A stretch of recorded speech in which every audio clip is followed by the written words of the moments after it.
The Alternative Digitalk. Real issues, real talk.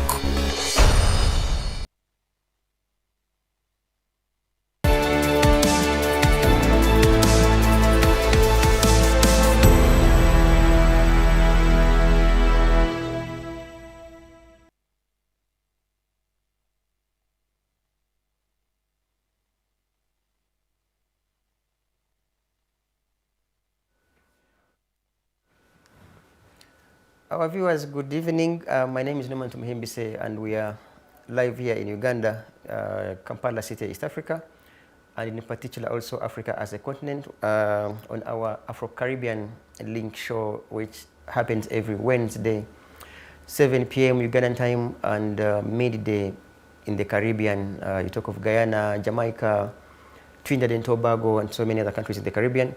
That our show in Uganda begins at 7 and midday in the Caribbean countries.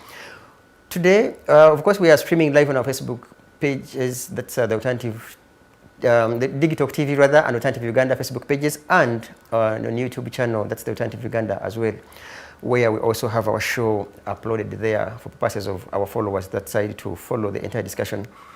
As always, every Wednesday we are here, and today we are privileged to have some other personality, and he's a media personality from Jamaica by the names of Calvin G. Brown, a very experienced editor, news reporter, experienced journalist, to share with us the role of the media in promoting good governance in the Caribbean. And we want to hear from Mr. Brown. May I hear you so that you can say hello to our viewers in Africa and also in other continents? Mr. Brown. My brother, it is good to be here with you in Uganda. It's excellent. I like the connection. It's absolutely. It is good and necessary for us as African Caribbean people to have dialogue together and to see how best we can assist each other in terms of the promoting Africa and the Caribbean together, and to see what it is that we can do to ensure that we keep the link together. We've been apart for far too long, and I really am happy for this link, so we can have dialogue. Eh? Thanks for taking time in the first place.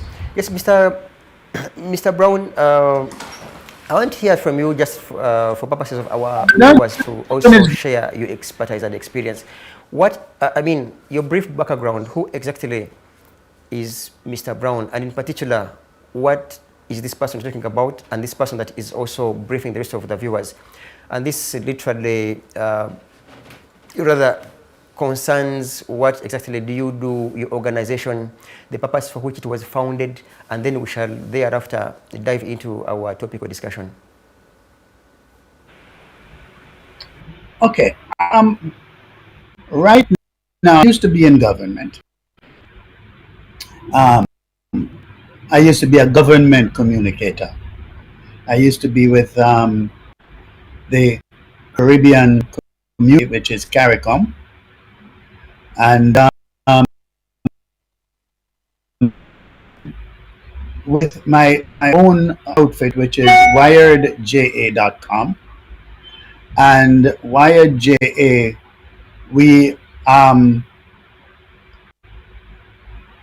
a Caribbean-based, news-based website, and we are uniquely positioned to tap into the vast potential of the Caribbean, the African markets, the Caribbean diaspora in the USA, Canada, UK. And our goal is to look at how we can together expand our reach, both Africans and Caribbeans together, through the integration of our media platforms.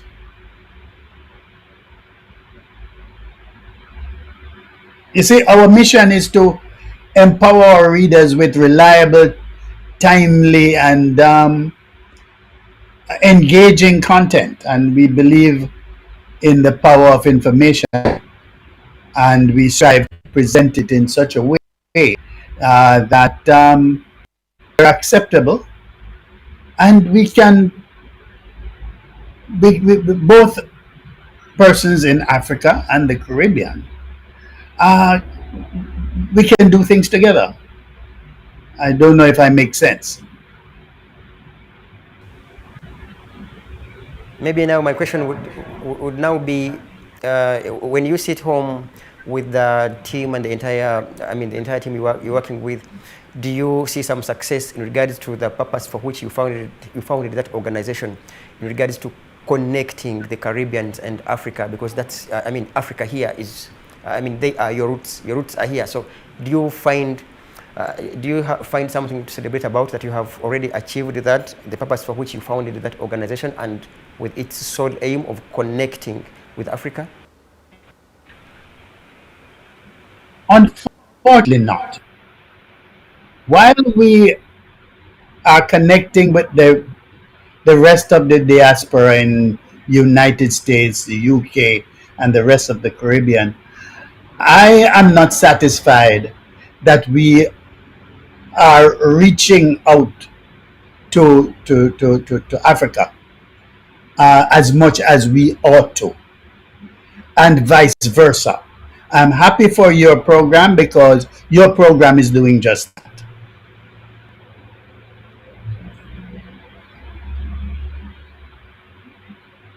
That you would rather mention for, having, of course I wouldn't want to use the word failed, but those reasons that you think have inconvenienced your aim of fully connecting with Africa?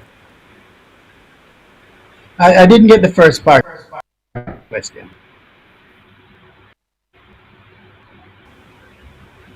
There's a time lag here.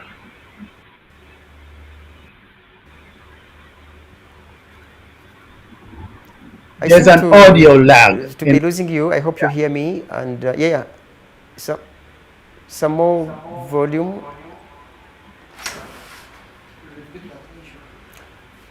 I was asking Mr. Brown that, in particular, if you sit with your team, and because literally you have mentioned that you are not satisfied with the achievements so far. And my question is, are there specifics in regards to the reasons for which you think have hindered you from achieving this dream of ensuring that you connect with Africa? Because literally these are your roots. So are there those reasons you think they have hindered you from connecting back here?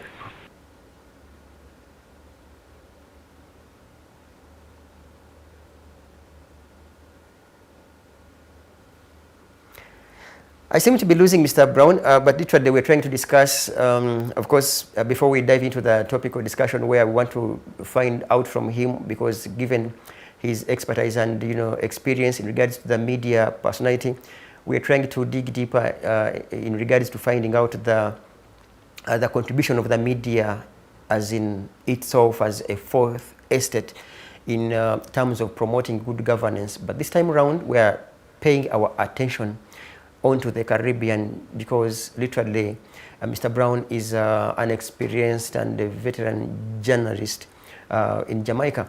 We're trying to, of course, get to him and see how best he can tell us whether or not the media has contributed to the development and good governance of the Caribbean, or whether the media itself has spoiled things. Because we have seen, if I may let you know, Mr. Brown, I know you know that one of the spark-offs of the Rwandese genocide was just a reckless statement on a radio station, on an FM station. And of course, people would now attribute the entire genocide, where more than 1 million or so people were lost in Rwanda, onto a reckless statement by a radio journalist. A reason for which we considered connecting these two, democracy and good governance, vis-a-vis media. And before I lost you, I was giving you a question to find out from you on whether you have those specific reasons or issues you think have hindered you from achieving your aim of connecting with Africa. And thereafter, we shall now dive back into the topical discussion about the contribution of the media towards good governance and democracy. To you, Mr. Brown. Okay, thank you, my brother. I would like to be able to have, or we in the Caribbean, instead of going through the major news networks, I would love to be able to connect with persons like you on the ground to say what is happening in the Sudan, what is happening in Uganda, through your eyes, instead of from the eyes of the major news networks that cover the like the BBC, NBC, ABC, AP. I would like to cover it through your eyes, because for me, your eyes are much better than that of the major news organizations. We would love to have this type of linkage so we can have a better understanding of what is happening in Africa and in the Caribbean. I don't know if I am clear enough to you, my brother. I think, but rather that's a fact that once you collaborate with people that are on ground, most, especially when they are indigenous people, they will literally give you most authentic information.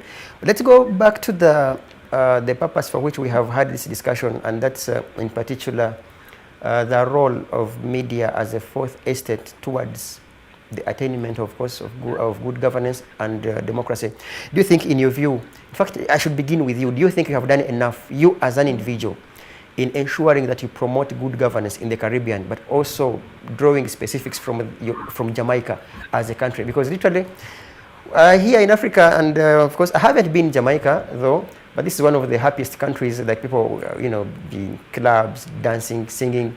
Has the media also gone ahead to, to tap into this opportunity and, of course, play its role in good governance?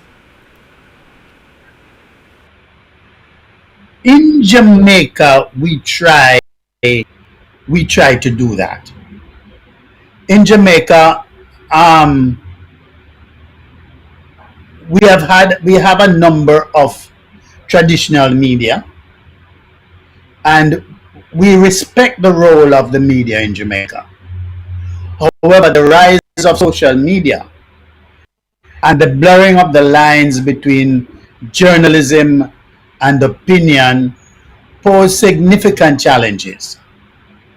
There is concern about the widespread following of social media and potential misinformation. And what has happened is that because of that, you do not have the traditional rigors of finding out whether the information that you give to the public are facts. And we would like to ensure that whatever goes out are facts and not just something I have made up in my mind. And because I am on social media, I'm trying to get it out because it's my thought. However, what happens is we are trying to ensure that what we do in Jamaica is it's something that we can be able to impress upon government, and our government has quite a bit of respect for the media here. And because there is so much respect for the media, the information that we impart, for the most part, they understand that traditional media want to ensure that this media that we impart is this information, pardon me, that we impart is factual, and that is in the best interest of all concerned.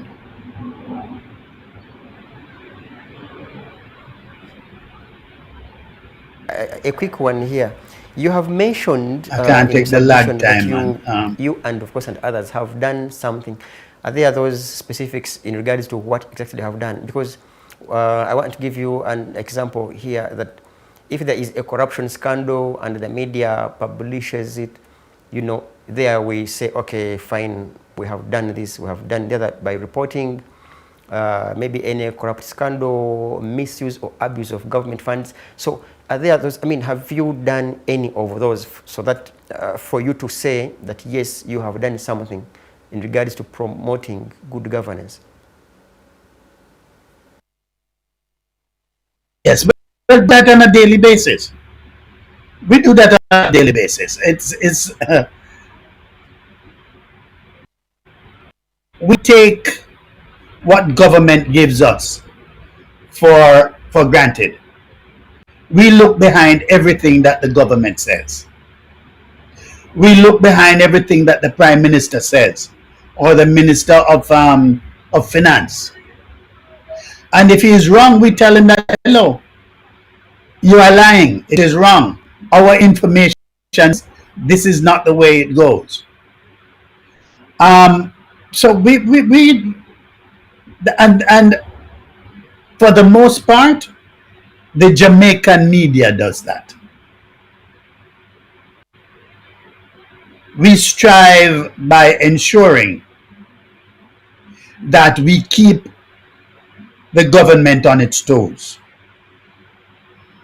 And it's really the media that keeps government on its toes rather than the opposition. So I can say specifically for Jamaica,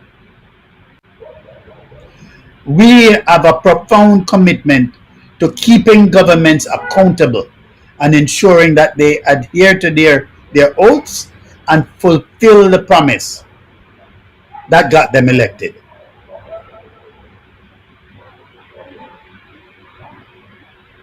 Now, Mr. Brown, I want to hear from you as well. You see, you mentioned that you have, you know, you put government onto their toys. And of course, Jamaica being, of course, I wouldn't want to compromise with the word you people, you guys, you are blacks just like us. And literally, we have something in common. If it's about dictatorship, you will find that how some of the African presidents behave, most likely also some of your countries, it's the same way they behave.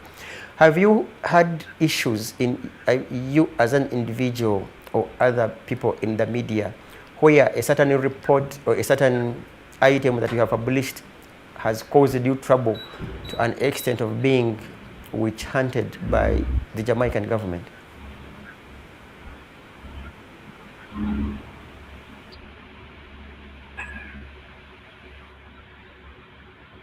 There are those who would like to try it. But for example, there was last week, a couple of weeks ago, there was the government announced that there would have been increases in salaries for persons within the civil service, teachers and doctors and nurses, etc. But those increases were somewhere in the region of about barely 20%. Last week, the government announced a 200, nearly 300% increase in this for government ministers and members of parliament.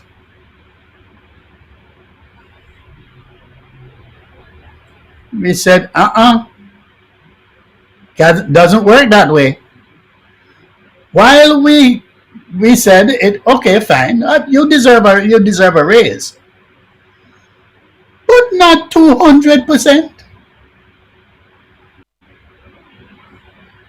And of course, the media um, lashed them left, right, and center for it. Not only the media, but we were backed up by civil society.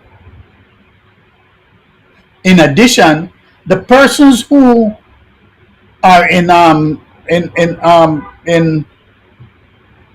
government who only got a 20% say, I don't understand this. You giving your yourselves 2 and up to 300%, while at the same time you're saying that you could not afford to give us more money on salaries. No, it can't work.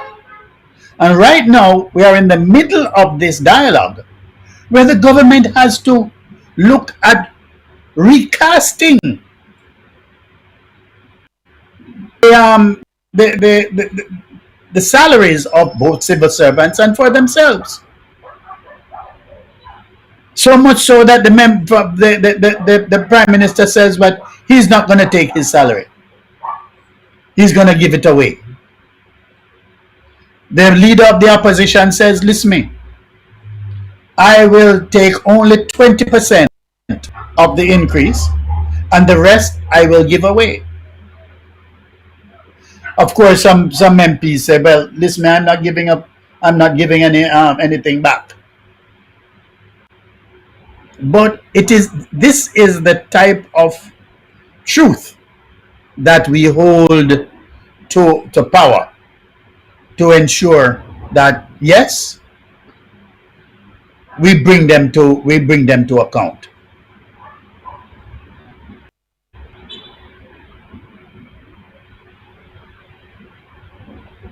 Such resemblances in regards to how your politicians behave, of course, in line with how ours behave. Like, you have a smaller section of those, like you said, mentioned the leader of opposition who said, I am simply taking 20% and I'll push back the rest of the increment to maybe back to government or to serve the other people. And then you have other MPs who said they wouldn't, refuse the increment. And it is typical of even here in Africa. That's what happens, that most of the politicians consider rather themselves than the rest of the citizens. I want to take you back briefly. You mentioned earlier about the social media and how it misinforms and misleads people. Was that do you have justifications for your statement? Do you consider social media to be interfering with truth-telling in your view? Because you earlier alone mentioned it, I think like 5 or so minutes ago, and it had kind of skipped my mind. But then I have to take you back, mentioning social media for some reason being misleading and informing people. If yes, how can this be solved? Let me tell you, we have to be very careful as to the role of social media.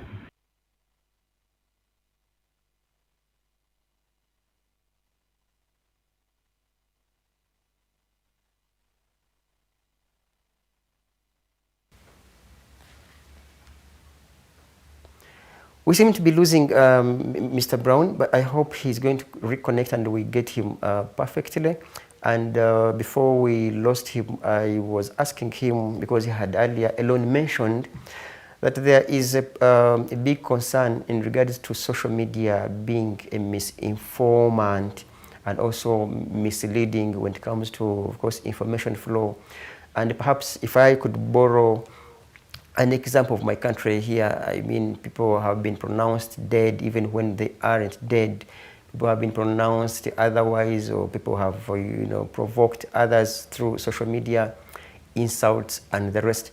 And it's the reason for which I had to ask him, because he had mentioned earlier that there has been lots of misinformation and misleading information. And I was trying to also tell him that sometimes when you misinform, chances are you will mislead, because these two words connect. After you have misinformed someone, then you mislead. Take for instance, if you said that so and so is dead, and literally you are lying, so you are misleading so many people. Let's also say if you mislead the people, and rather if you misinform the people that a certain bridge has collapsed completely, it means those people who are supposed to use that road will be misled towards using that road, so they will not move even when you are lying. So I think for him, and just like so many us who advocate for purposeful use of social media, it becomes very key for us to ensure that we literally use social media with authenticity. Don't report, write, publish anything that you do not have any authenticity about, because literally once you misinform, chances are you mislead, and once you mislead, then you do not ascertain what is likely to come out of your misinformation. Like we literally said here when we were beginning the show, that the Rwandese genocide was started by a reckless media personality who was simply on the FM station in Rwanda, and he simply said, where you find the cockroach, I don't know, like I wouldn't want to repeat the words. And before you know it, so many people lost their lives, and to date, Rwanda and Africa continue to nurse the wounds of the Rwandese genocide. I'm glad you're back, Mr. Brown, and I hope you will not avoid my question. Proceed and go back to answer the question. You were saying that we, as citizens, we need to be conscious and careful about social media. May you please proceed from there? Okay, thank you. Are you hearing me? I hope you're hearing me, Yeah. because there's a lag time. Um, it is important that we hold the persons behind social media responsible for what they say. We, as so-called mainstream media persons, known media persons, are held to be responsible for what we say. However, on the other hand, social media is not responsible. They can say anything and get away with it. The courts have what the level of the court and the powers that it has in Uganda. But we have to ensure that the laws of libel are are brought into consideration. The laws of slander are brought to book, and persons cannot just go on to social media and without the just talk without having the facts to go behind whatever they're saying.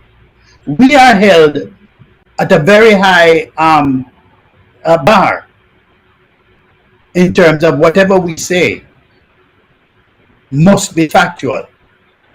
But the same thing is not, it does not go for social media.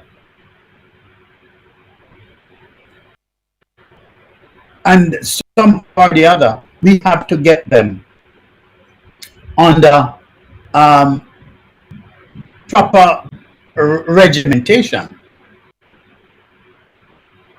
to ensure that the same that we have to, as long as you're broadcasting or you're writing to the public, whatever you say must be able to stand the scrutiny of factual representation.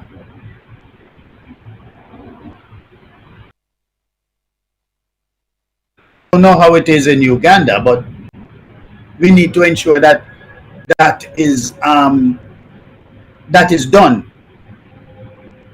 both in the Caribbean and in Africa.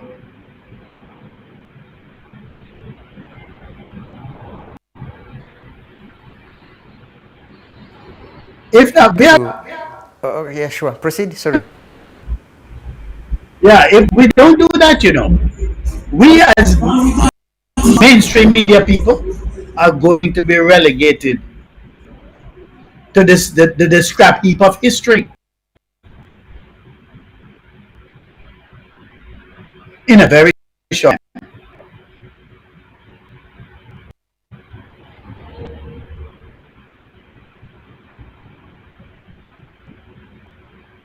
To before, I think there was some bit of miscoordination between myself and you, but I later on got you well.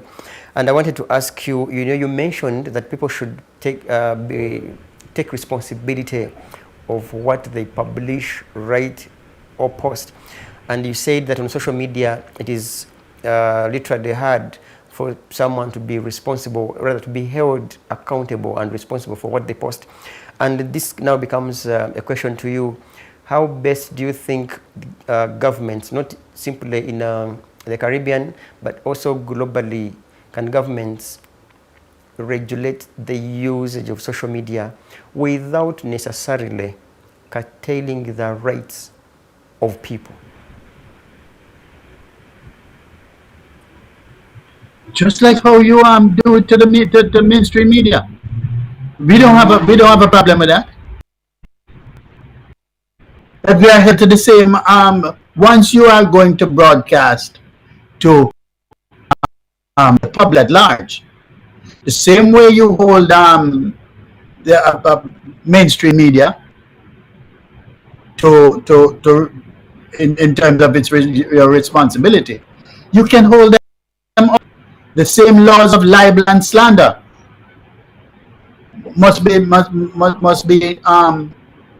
used to regulate.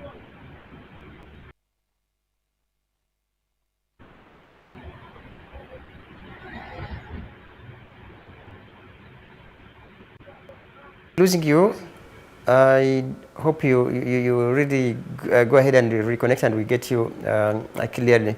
But Yes, yeah, I'm I back. think yeah, you're back. Mhm. Yeah, we have to get this thing much better between Africa and Caribbean in terms of our our able to link together, because probably we need to ensure that we have a higher bandwidth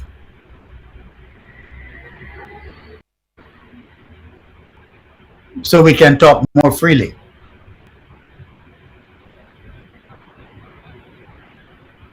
Possible for governments to regulate social media without necessarily curtailing or suffocating people from their freedom of expression and free speech, in your view? Now, could that I just heard the last part. In your view and your given your experience, do you think it is possible for governments to regulate social media without necessarily curtailing the freedoms of speech and expression of those who use social media? There is no difficulty there. Why do you think there ought to be? There is a difficulty. There is no difficulty. In much the same way that you, as a media practitioner, um, are bound by these guidelines. Why is it that if a person in social media that they who've decided that they want to cast to the public, they must be held in line with the same rules and guidelines? Don't you think so? Our organization petitioned court when we thought that the government wanted to, suppress and suffocate our freedoms to, to free speech and we wondered, because sometimes there is when you will have such laws that aim onto curtailing the liberties, and then one wonders on whether any government can ever have the capacity, first of all, to regulate and then ensure that every single social media user can be held accountable.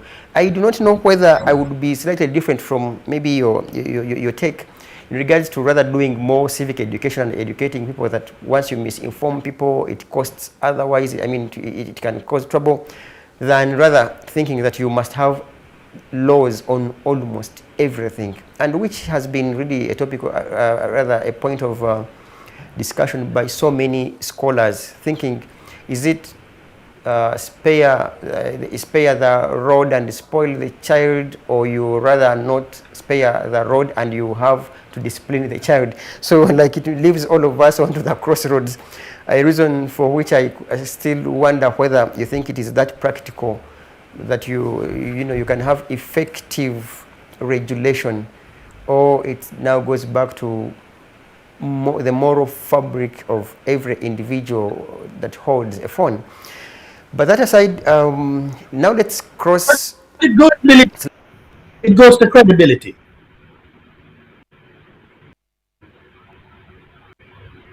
Once you go out there and you want to be credible, you have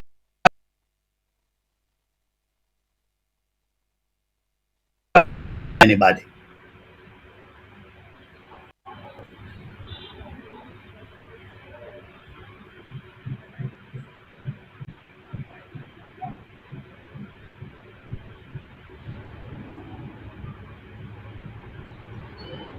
Using you, I do not know whether we can. Okay, whether you can hear me. But before you interjected, I wanted to request that we now cross the borders. We leave Jamaica and then go on to we visit the neighborhood, and without forgetting our topical discussion, which goes by the role of media in the promotion of good governance. And then it now makes me wonder on whether you have few people continued to play your role. Previously, in Haiti, media was pumping us with a lot of updates in regards to the political instabilities in Haiti and the rest. I do not know, because I brought Haiti because I at first asked that we now cross from Jamaica and then go on to the neighborhood countries. Now we no longer see anything coming from Haiti side. Have you guys been compromised, or you are fearing for your lives that you can hardly report about such instabilities in Haiti, I mean, even in Trinidad and Tobago and so many other countries therein?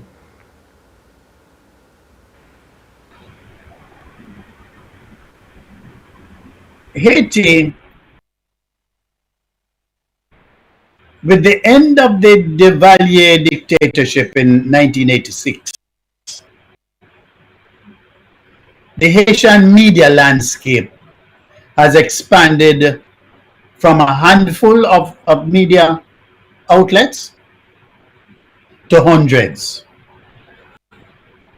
Now, this expansion has led to a greater freedom of speech, and also to a great proliferation of media that they don't always have had the means to operate. A lot of them produce original content, and a lot of them, again, don't respect the rules and ethics of the profession, and are not necessarily always aware of the information needs of their audience. In Haiti, the organization called Reporters Without Borders says that journalists operate within a very dangerous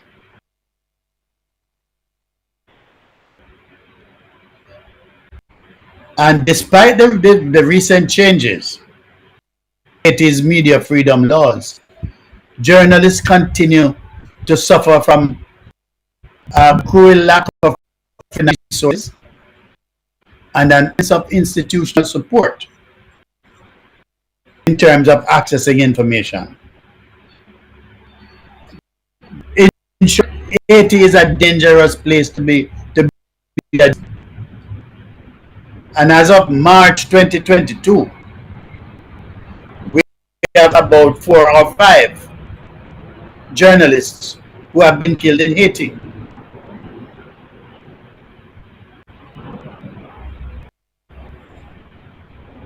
So it's a tight environment to operate in. But once you can do so, and again, what we should really to do is to link with the operatives on the ground. You know, one of the things that we should try doing is having a an African Caribbean news agency where we can share the information that we have together, so that information can go up between Africa and the Caribbean on a real-time basis, and you know that information is factual.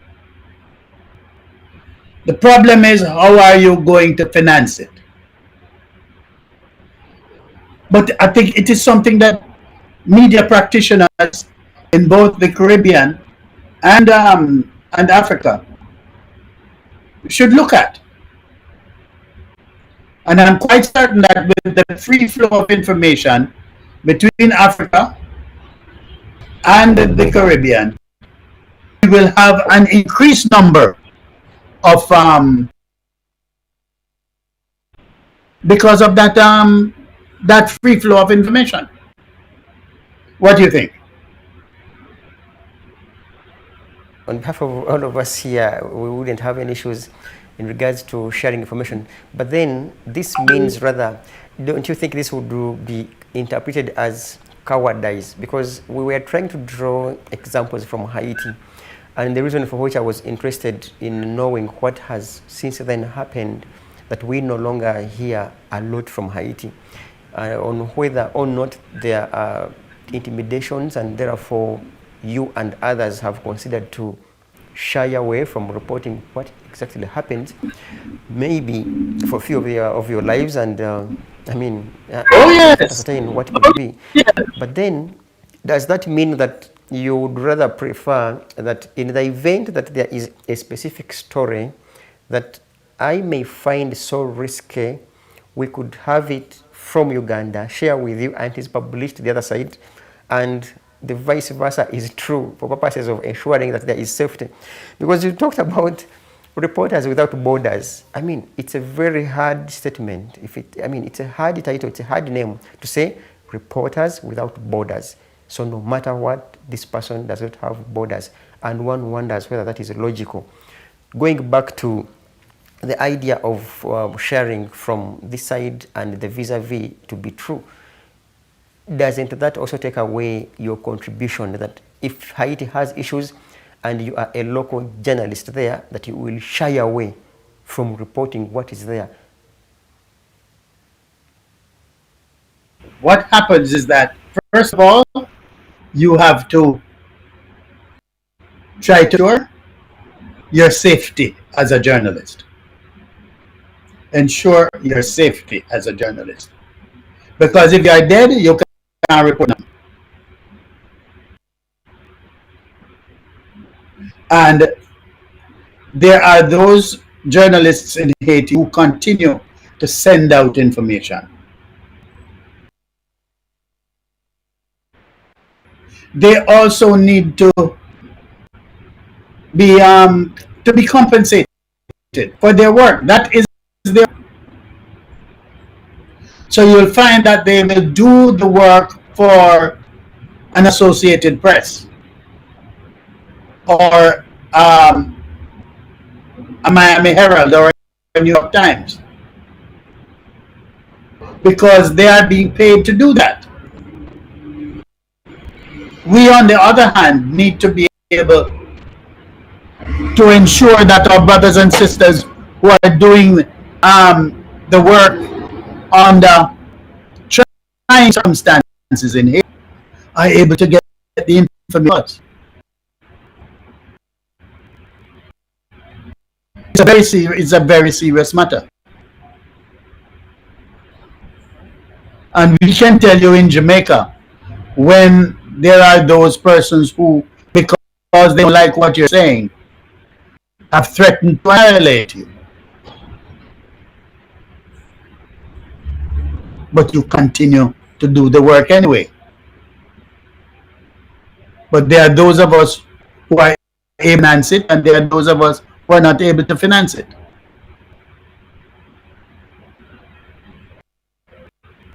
Do I make sense? You know, you mentioned about reporters' safety, and what rather ran into my mind was this statement, which is spoken, of course, by many, that there is no story worth your life. Doesn't that also kind of compromise with the quality, first of all, and the effectiveness of the media? Of course, when you hear such, and you're like, okay, if I publish this story, is it even worth my life? So if the government officials swindle the money, you may fear and shy away from reporting, because literally there is that disclaimer of no story is worth your life. Any comment? No. Let me tell you something. If it is right, it's worth sending out. And you don't have to put your name on every article. Why is it that you have to put your name on it? The bottom line is the information getting out.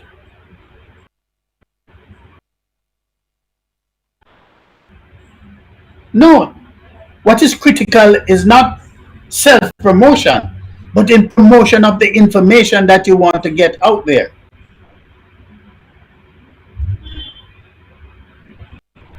And once the information gets out, that's good. And a lot of us, information gets there. We in the media understand. But we have to make certain that the information gets out, but we have to do it in such a way that it does not threaten our continuity.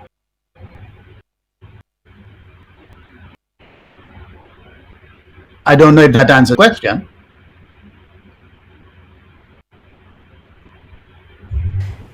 Safety, and of course media, and of course now connecting it with good governance.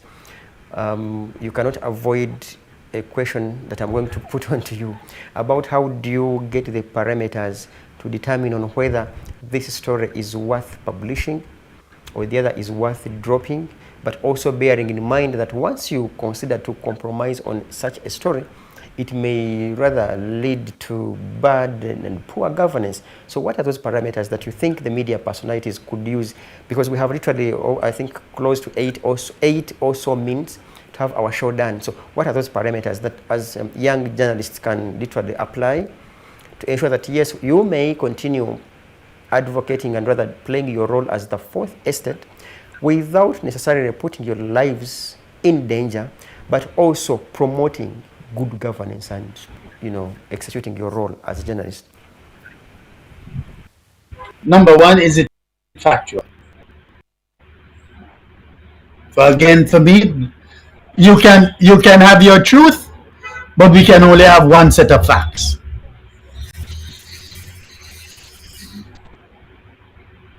Is it factual? I didn't hear.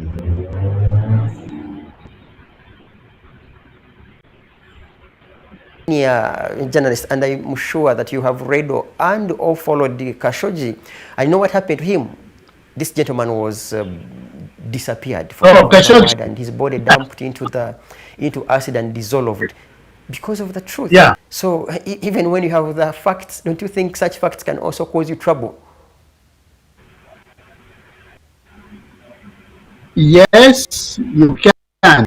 It is not the set of facts that you say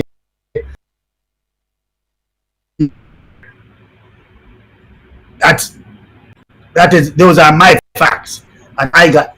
You must find ways and means of getting the information out without having to ensure that everybody knows that you're the one who's doing it.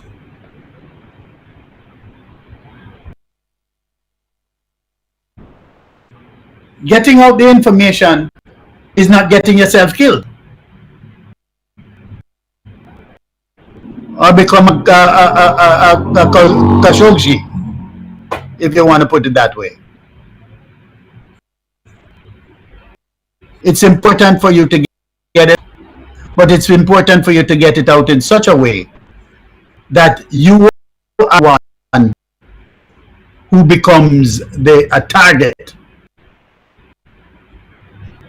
for ensuring for attack because the information gets out there. You have to be, you have to be very smart in terms of what you do and how you do what you do.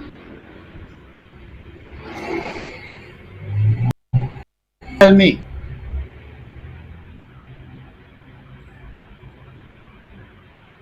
Some media personalities haven't been that smart and perhaps they have become reckless. Is this what you're trying to suggest? Of media, let me tell you something. A lot of persons, and it happens to those in social media, want to social media and they get 3,000, 4,000, 5,000, 10,000 views, and people are them, and oh, I'm famous, and because they're famous, they can say do anything they want to do because of that fame. No, as journalists, that is not what we do. I am very discriminating as to what I name on. And if you go to my website, you will see that a lot of the stories that we write, it is written anonymously. And they are not necessarily dedicated to getting out the information and not promoting ourselves.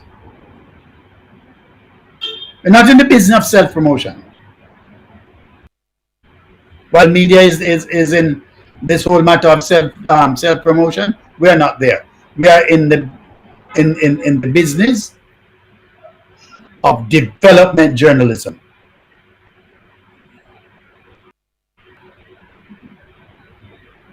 And as I say, not in self-promotion.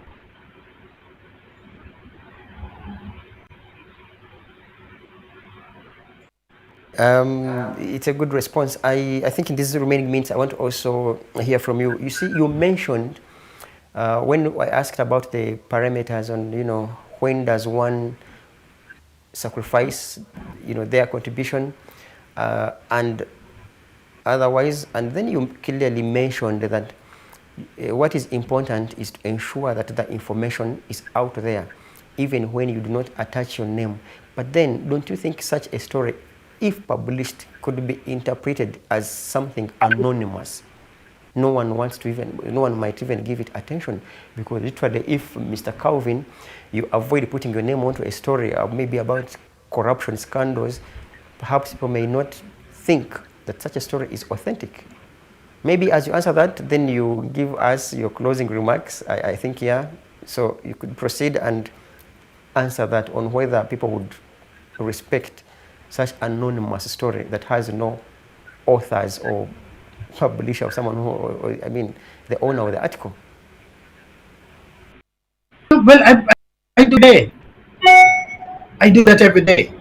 But people, the medium that you use If it is coming from Afro-Caribbean link, it is not necessarily you. But you have to build a reputation that anything that comes out of the Afro-Caribbean link, and you, Afro-Caribbean link, has a wide span of persons who who supply information to the link. So you cannot say that it is one person or the other person who does it, but it's a part of the network that is built, and you put the information out there, which is absolutely important. So, but once it comes from your link, your website,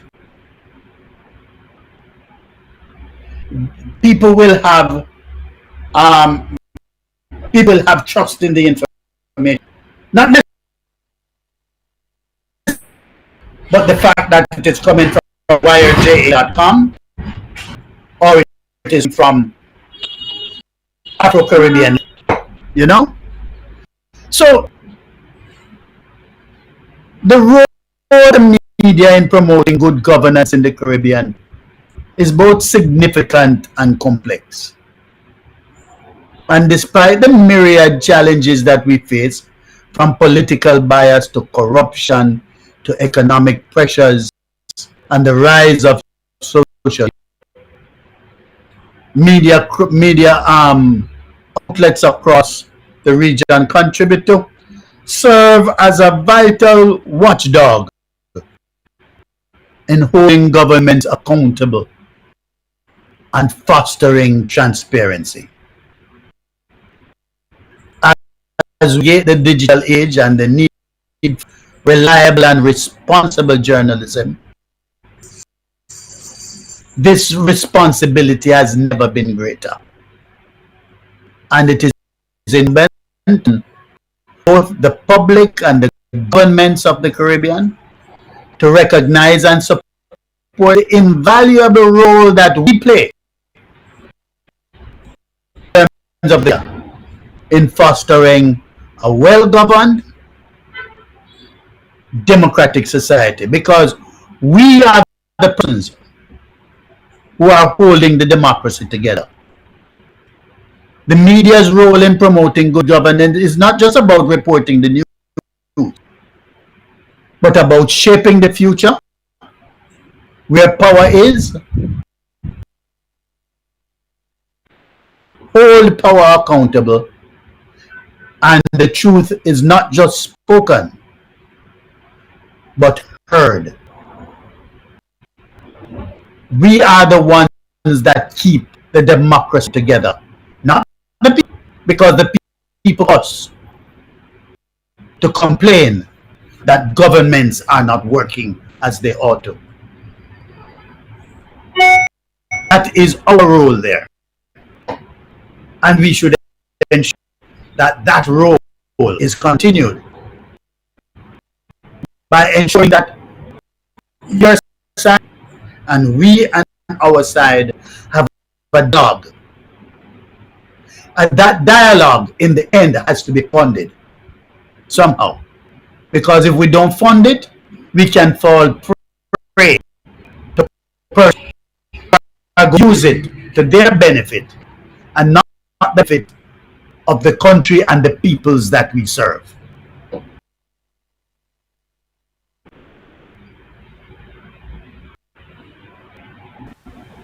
Okay, we have, of course, we have crossed past our time. I want to believe we have, I think, used extra some seconds from our usual time, but I wouldn't want to leave minus asking you this as my closing question.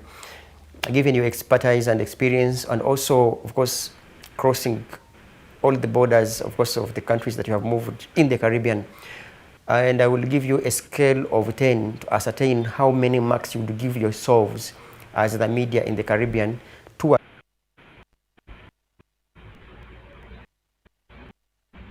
You're gone. You're cut out. I didn't hear the last part.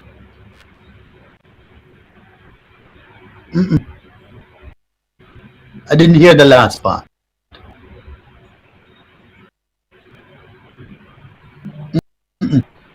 Like 40 or so seconds, and then we shall close the show.